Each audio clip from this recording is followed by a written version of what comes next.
Showing around 30 people with those Chinese tourist headsets Yeah. walking around. And last year was focused on AI, artificial intelligence. Everything that happens with that over here. Have you seen anything to do with AI in the show this year? Well, everybody does something with AI. Indeed. Because there's a broad range of AI applications. It starts with quite simple machine learning. And, well, at least many people say they do something with that. Yeah. And I'm going to ask you a really difficult question now, but what are the must-see things that at IBC this year that if anyone's listening to this now hasn't had a chance to go around the show, what stands out for you as a must-see? I cannot answer anything else than come and see Hall 5 B27 to see the Red Bee media booth, because yeah, that's what we do. We're very proud of being here.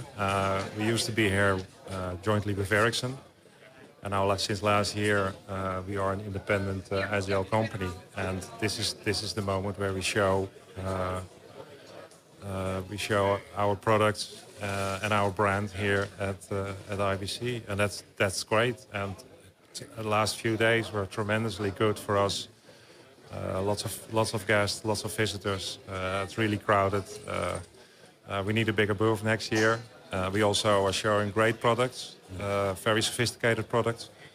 Including this one, actually. Including this one. That we're using today. So if there's one thing that you would like to know, should know about the change in technology, is related to this remote production.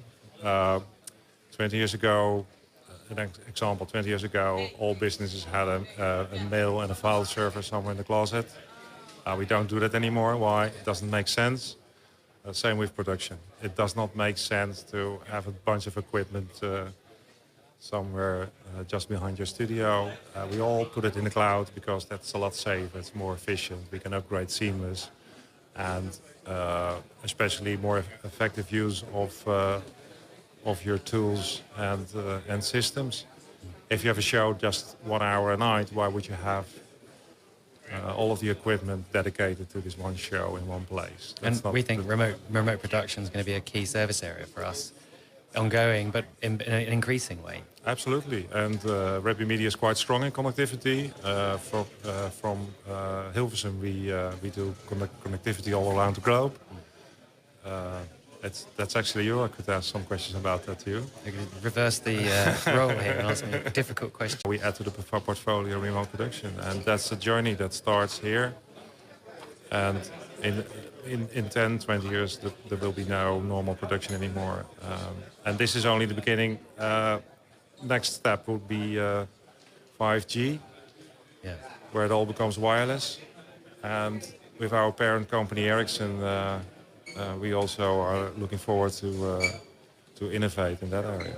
How do you see Ericsson really helping Red Bee Media leverage its position in the market? Well, Red Bee Media is a small company, 11 countries, 4 continents, 2,500 media experts. If you compare that with the 100,000 employees in Ericsson and coverage in 180 countries, that's a big difference, and Ericsson can help us to get started in all of those countries where we're not yet. And it's always good to have a big, smart company behind you. And I've been asking a lot of guests that come on about what they think the key kind of challenges are for broadcasters at the moment. If you were to highlight one big key challenge, could you do that for us, and then maybe mention a bit about how Red Bee Media is trying to address that? It's all about. It used to be about content. Content is king, I think, still the case. However, user experience is key. And I think it differs a bit per market, but in this market and other Western markets, you can say that now today, as of middle 2018, the convergence between digital and traditional television is completed. Consumers today expect the same quality of experience as they are expecting already for 20 years from broadcast. And that means you may lose one picture per year. And that is a big challenge for most OTT parties. And especially if in the area of live sports, it is a huge challenge. We recently learned all from Amazon to have a big project in the USA going entirely wrong. And in this new age, it's really easy to lose a customer. Sorry to interrupt you. I mean, that is a really interesting event in itself. The fact that Amazon struggled with the tennis this year, considering their scale, and the fact that you just assume that they can solve pretty much any technical problem.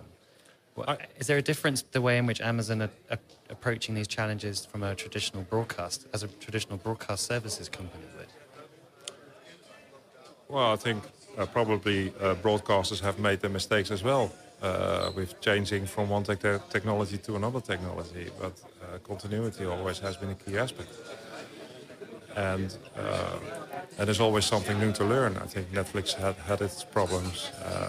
I remember Facebook in the beginning. It was a really disaster at prime time. Nobody could use Facebook anymore. And all of those technology companies, that they have their ways to recover. And they have to invent new things because it all happens on a very large scale. And not everything is scalable in that sense. So when you look at how many different types of services are available now in AWS, for example, that any media content owner could use, do you think there are? That's obviously a wide group of services, but there's still not broadcast services. And do you think there's a difference between doing business with a broadcast service provider like Red Bee Media versus AWS? It's two different companies. We would use AWS for our cloud services. And what we see is a massive gap between what our customers need and what the cloud will bring. And we are able to fill that gap. We have, in the area of media management, media asset management, we have this Nucleus, which is a hybrid cloud-based media asset management system, and that runs on Amazon AWS as well.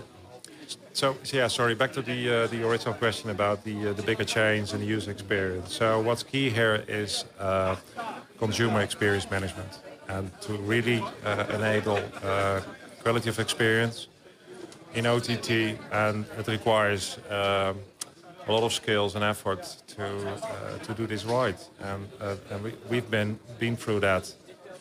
With our managed OTT portfolio, we have advanced analytics, and we are capable of analyzing everything that happens in this experience with the goal to improve that and get us as reliable and comfortable as broadcast is. Okay, Josbert, I think we're out of time. Oh.